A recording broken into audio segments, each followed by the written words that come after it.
Moin Moin, liebe Freunde des gepflegten Gartens und liebe Handwerker. Mein Name ist Rico. Bom dia, Leute. Mein Name ist Daiane. Und willkommen auf unserem Kanal. Willkommen wieder bei unserem wöchentlichen Update aus dem Garten, aus der Zentrale Madeiras. Ja, wie ihr seht, ist der Hintergrund ein bisschen bewölkt. Wetter ist so ein bisschen, ja, nicht ganz so heiß und man hat nicht diese Affenhitze hier. Und deswegen ist natürlich ein perfekter Tag, um ein paar Sachen im Garten zu setzen, ein bisschen herumzuwursteln. Und ja, sag ich mal, nicht sich vorzukommen wie eine Sauna, oder? Nicht correr de Kopf. Ja. So, was ist der Plan die Woche? Wir machen unsere Terrasse weiter. Dann die Bewässerung unten muss fertig werden, weil eben bei der Hitze, dass die Sachen immer gut und auch von alleine gewässert werden. Nicht, dass wir da stundenlang mit dem Schlauch stehen, das muss nicht sein. Und noch ein paar weitere Sachen setzen. Ja, und dann nehmen wir euch natürlich wieder mit. Also bleibt dran. So, jetzt sind wir durch mit dem Beet. Einige Stunden vergangen. Man sieht, es hat sich ein bisschen aufgelockert, alles aufgeklärt. Mussten wir wieder ein bisschen Schweiß lassen. Jetzt wollen wir die Sachen setzen. Ich zeige euch mal, was wir da geholt haben. Habe ich mal hier parat gemacht. Eben Zwiebeln wieder, klar. Davon kann man nie genug haben. Meine Frau wollte mal Wassermelonen setzen. Machen wir mal einen Test. Davon bin ich ein Riesenfan. Radieschen. Jeden Salat geil. Ja, und hier auch noch ein paar Bohnen und Kürbis. Die Sachen wollen wir jetzt noch mal setzen. Ja, die haben wir jetzt neu angelegt. Eben mussten wir die ganze Erde noch auffüllen. Haben wir jetzt von der Seite noch geholt. War nicht so einfach jetzt da mit der Schubkarre hier lang zu fahren mit den Steinen. Ja, die Sachen haben wir ja schon bepflanzt. Und da oben sind die Wassertanks. Zeige ich euch mal hier dieses Stück. Das hat mich 2 Tage gedauert, hier sowas zu finden. Eben, da ist einmal Grobgewinde für den Anschluss und einmal Feingewinde. Da sieht man es eben für die Bewässerung zum Abgehen. Und das war jetzt wirklich 2 Tage. Da fliegt die Dächerung raus hier gleich. Also das war jetzt 2 Tage Arbeit und ich würde sagen, auf 15 verschiedene Baumärkte sind wir schon angefahren da. Und ja, letztendlich haben wir einen ganz, ganz kleinen Baumarkt hier. Baumarkt, ich würde sagen, ja, das ist so eine kleine Bude, wo so Bewässerung und Strom und so Zeugs ist für die Einheimischen, da sage ich mal, einheimischen Firmen. Und da haben wir nachher das gefunden zum Glück. Der konnte uns helfen. So, das heißt, morgen können wir die Bewässerung anschließen. Und dann wird die Sache hier von da bis da alles bewässert. Automatisch, geil. Ja, meine Frau bewässert schon mal alles ein bisschen, damit es beim Pflanzen nicht alles, ja, ich sag mal, verrutscht. Dann kann ich euch mal schnell erklären, was wir da unten noch vorhaben. Wenn man jetzt mal da sieht, hinter meiner Frau, da wollen wir die, an der Kante von der Mauer, wollen wir eben die Orangenbäume und Zitronenbäume setzen. Ich denke mal, da ist eine schöne Position da und das haben wir uns so, ja, überlegt. So, jetzt sieht man mal, haben wir so kleine Furchen gezogen oben auf dem Gipfel der Anhäufung, sage ich mal. Und da werden jetzt die Samen reingesetzt. Und dann wird zugemacht. Und nachher, wenn die Sonne ein bisschen tiefer ist, gießen wir nochmal an, damit die Samen nicht gleich verbrennen. Ja, so ist der Plan. Ja, jetzt setzen wir hier Radieschen lang. Machen wir ein bisschen Schatten, dass man es besser sieht. Und eben, dann hauen wir die einfach in die Fuge so rein. Und ich sage auch immer zu meiner Frau, mach lieber ein bisschen mehr als zu wenig, weil so ein Sack kostet 1 Euro. Mein Gott, dann kannst du immer noch ein bisschen pikieren, die Sachen rausholen. Was sagt man so schön? Haben ist besser als brauchen, ne? So, und dann einfach zumachen wir die Sache. So, da sind kleine Sämchen drin, das war jetzt ein Radieschen. Und dann eben einfach so zumachen, ein bisschen anklopfen von oben, dass die beim Wasser geben nachher nicht wegspülen, sage ich mal. Und dann hat sie das schon erledigt. Und dann machen wir die Reihe zu. Meine Frau setzt gerade unten Kürbis und Wassermelone. Jetzt macht sie gerade Lauchzwiebeln noch die Reihe voll. Jo, dann haben wir es für heute gesehen. Ja, jetzt sind wir auch ein bisschen erschöpft. Gehen wir mal was essen jetzt. Abendbrot. Ist schon 17 Uhr, 17:30 Uhr jetzt. Ja, und da wir natürlich auch ein bisschen stolz auf sind, ne? So wie es jetzt aussieht. Und zwar sehr. Ja, dann fahren wir noch in den Baumarkt, holen noch eben alles, was wir jetzt brauchen für die Bewässerung für morgen, dass wir das setzen können. Dann brauchen wir noch ein paar Steine hier für die Terrasse, damit ich noch die Umrandung fertig machen kann. Und dann war es das erstmal für die Woche wieder für die Updates. Dann zeige ich euch mal die Pflanzen wieder, die sich entwickelt haben. Morgen ernten wir die ersten Gurken, machen daraus einen schönen Salat. Also seid gespannt. So Leute, nächster Tag. Hoppa, fahr hier noch fast hin, du. Jetzt habe ich heute Vormittag schnell die Steine noch von der Terrasse fertig gemacht. Ich zeige es euch mal. Aber ich konnte es nicht aufnehmen, weil das war so laut da. Die Baustelle nebenan hat heute betoniert mit einer, ja, dann haben sie mit einer Vibranadel die ganze Zeit da den Beton verdichtet und da ist ja so laut. Da hörst du natürlich nichts hier, dann brauche ich auch nicht aufnehmen. Ich zeige euch trotzdem mal das Ergebnis und dann fangen wir auch gleich an mit der Bewässerungsanlage. Sind gerade aus dem Baumarkt zurück, haben ein bisschen Zeugs geholt, zeige euch das mal. Und auch unser Nachbar hat uns Bananen vorbeigebracht. 5 Bananenpflanzen, die wollen wir noch setzen. Stehen oben, zeige ich euch gleich mal. Zeige ich erstmal die Terrasse. So, da seht ihr das mal. Jetzt habe ich da die zweite Etage drauf gemacht und bis hinten durchgezogen. Da sieht man es mal von oben. Schön parallel langgezogen an der Mauer. Das ist eben die erste Stufe. Genau, die geht ungefähr bis hier. Habe ich mal markiert. Ne, bis hier. Ja. Da habe ich den Beton weggenommen da. Und dann geht nachher jetzt eine so schräg da lang. Und hier in der Ecke gibt es nachher so ein Dreieck. Und in dem Dreieck wird nachher auch gepflanzt. Die Pflanzen, die oben schon angezogen wurden. Und genau, das hält einwandfrei. Ja, perfekt, kann man schon drauf. Habe ich eben mit Montagekleber nur schnell, da sieht man mal noch, muss ich mal noch rauskratzen, gemacht, weil das reicht. Da muss man nicht aufeinander mauern, die Sachen. Ich zeige euch mal den Kleber, den ich genutzt habe. Ja, da sieht man auch die restlichen Steine für die zweite Stufe nachher. Und das ist eben der, ja, wie eine Art Montagekleber. Das ist eigentlich ein Steinkleber oder auch für Metall, Beton, Holz, eigentlich alles. Und der ist top. Der kostet 4 Euro eine Tube. Wenn du einen Dreierpack nimmst, kriegst du 11 Euro. Das habe ich auch gemacht. Und damit kann man die Sachen schnell aufeinander kleben. Hält besser als jeder Zementmörtel oder Natursteinkleber oder wie auch immer das Zeug heißt.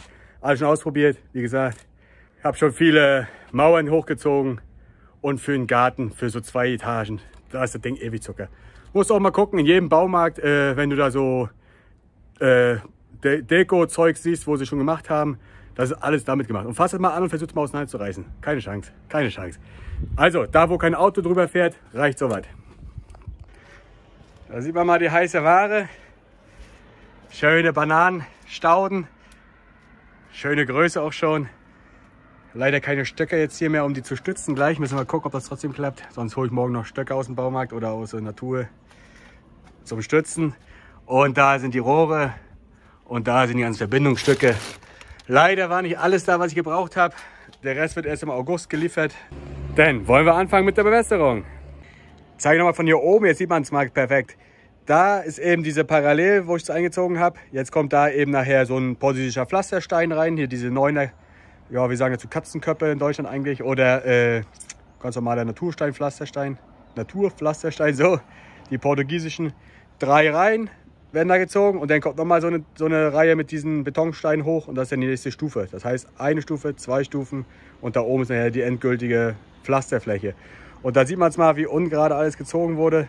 Das ist eben nicht im Winkel oder nicht parallel zu der Mauer. Das muss jetzt hier reingeschnitten werden. Einmal auf der Seite und einmal auf der. So, gucken wir mal. Wir fangen wahrscheinlich auf der Seite an und schneiden hier oben rein. Weil hier steht nachher der Grill und Möbel und so weiter. Da sieht man es nachher sowieso nicht. So, unten angekommen. Habe ich mal alles so ausgebreitet. Was haben wir hier? So, als Hauptrohr oder Leitung habe ich mir den 32er Durchmesser genommen. Würde auch ein 25er Durchmesser reichen. Aber weil der Anschluss, zeige ich euch mal da, das ist eben ja, 1 Zoll. Und da kann man am besten abgehen eben mit einem 1 Zoll. Ich zeige euch mal das. So, 1 Zoll Muffe oder Abgangsstück. Und der geht automatisch auf 32. Jetzt hätte man noch eine Verjüngung machen können. Angeschrieben 32. Und man hätte auch eine Verjüngung noch drauf machen können und dann mit 25 lang gehen. Aber das bringt eigentlich nicht so viel. Und dann gehe ich nachher ab mit einem 16er Durchmesser. Da sieht man es mal. Als Beregnung habe ich jetzt mal 50 Meter geholt. Das reicht ewig. Und jetzt eben die Planung ist, jetzt verbinde ich die beiden Tanks miteinander.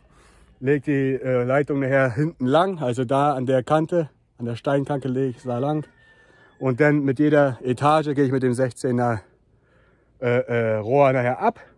Und dann kommen nachher so eine kleinen Düsen rauf, ich zeige euch mal. So Tröpfchendüsen, die lassen eben ungefähr 2 Liter, steht hier irgendwo, da 2 Liter Wasser pro Stunde raus. Und die sind top. Dann hat man da noch eben so eine Halterung, um die Sachen zu verankern im Boden, nachher die Rohre. Und ja, ich sag mal, den Rest zeige ich euch dann, wenn es soweit ist. Das sind eben so eine Abgangsstücke, aber eben, ich zeige es euch, wenn wir das verbauen. Ist so blöd in der Theorie, das zeigen wir in der Praxis. Dann nehmen wir uns ein bisschen Hanf, setzen das hier rum, damit es auch schön dicht ist. Das ist fast ein bisschen viel. Hm?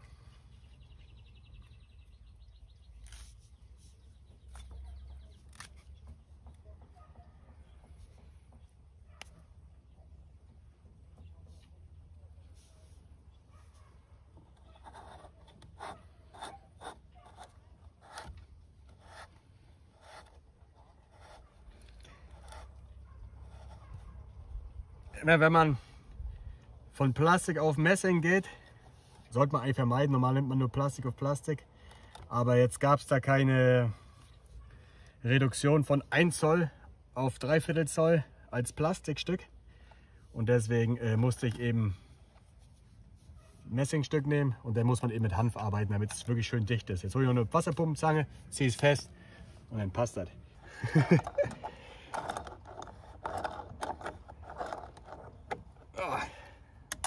Bis rein und dann haben wir das doch schon.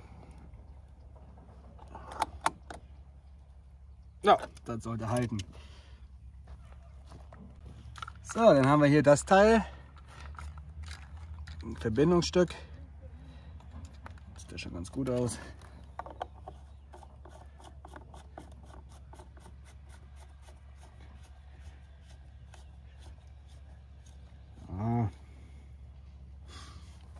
Perfekt. Die Dichtung noch. Jetzt schneiden wir uns ein Rohr parat und dann verbinden wir die. Haben wir ein Stück abgeschnitten, das reicht. Jetzt muss man eben die Verdüngung drauf machen. Das Stück hier, zack. Und dann wirklich bis zum Anschlag rein. Der muss wirklich, man muss merken, bis er hinten anstößt. So, dann den davor und dann wird der schon verschraubt und das war's. Handfest reicht vollkommen aus.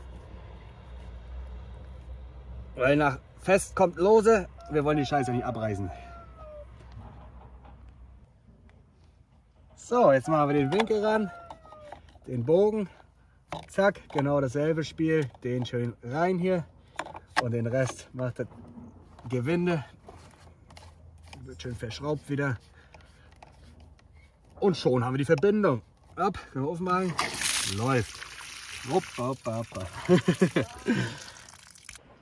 Oha, da kommt er. Ich mal aus dem Dschungel hier Bananen mitgebracht oder was? Schaffst du das? Ja. Oha. Das sieht immer gut aus hier. Bananenbaum. So, vom zweiten Fass gehe ich mir ein T-Stück aus. Jetzt muss ich mir mal dazwischen ausmessen und dann schneide ich mir ein Stück Rohr recht. Und alles schneide ich mit der Rosenschere. Also die dicken Rohre und so weiter, das ist alles kein Problem. Ja, meine Frau setzt unten die Bananenpflanzen jetzt. Mal schauen, wann sie die ersten Bananen werfen, wa?